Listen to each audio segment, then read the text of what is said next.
Here we are again at Gracie Schwarzwald. I'm here with Erkan Mete, and we're continuing on with our complete Gracie Self-Defense course. And now we're moving into a whole new section, which is on takedowns. Again, this is vitally important. So much of jiu-jitsu is spent learning ground fighting. But if you can't get the fight to the ground, then your skill is useless, right? The idea, the way that you, if you have to win a conflict or even survive a conflict, but especially if you have to win a conflict, the way you do it is you fight where you're knowledgeable and preferably the other person isn't very knowledgeable. So that's why jiu-jitsu is so effective on the ground. We spend a lot of time training there. Most people don't know what to do there. The problem is I can't just walk up and go, hey, would you mind being down on the ground and let me fight you? And yes, in sport jiu-jitsu in class, you can pull guard because there's no threat if you're on top of what? You punching me in the face, you headbutting me, you picking me up, you slamming me, or me being on the ground on gravel or glass on my back, any of these things, right? We want to be on top if at all possible. And so the way we do that is we learn how to take someone down.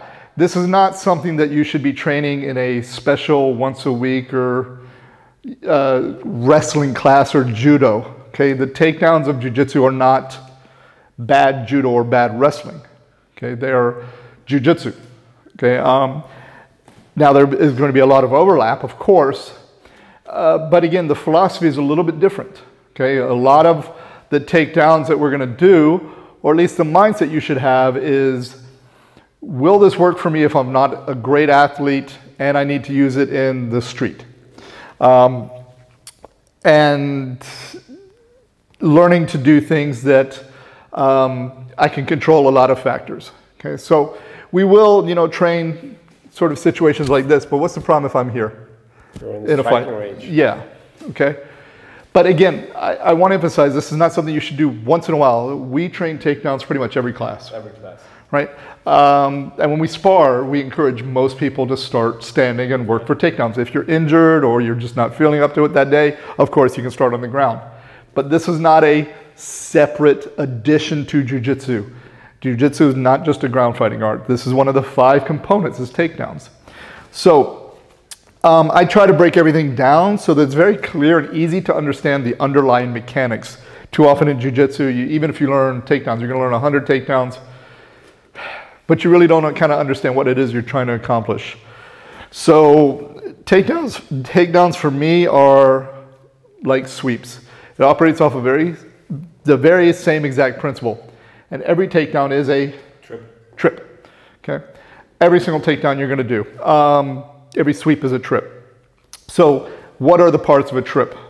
A trip basically is I'm going to block his ability to move, to follow, to gain his balance, and then I've got to somehow get him over that block. I can push him over the block, pull him over the block, convince him to get himself over the block, or sometimes the block will operate as he can't put his base where it needs to be. So technically I'm not blocking anything, but he can't put his base there. So what I mean by that, let's take a classic osotogari, right? Just very sloppy done, but I control, I step behind his leg, okay? Now right now I'm just gonna keep my foot here, so it's not a classic osotogari. But if I push you back, can you step this leg back? No. No. Okay, so of course he's gonna fall. Where you have trouble with all of your takedowns is if the block is not there or it's ineffective, or the force of getting them over that block is ineffective. Okay?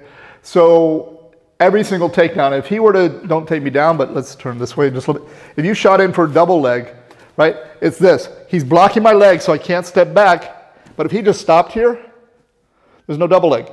He drives through. Now, if he drove into me but didn't block my legs, yeah, he's got the force, but he didn't do the block. Okay, so this idea of a block and a force, which is basically a trip, that's every single takedown. Now, again, there's going to be ones where it's what I call a moving block, right? So that's where the osotogari comes in. I'm not just putting my foot here, I'm actually kicking that post out as I push him. Okay, so that's a more aggressive block, but it's still a block. And then there's what I call the invisible blocks, which I made reference to.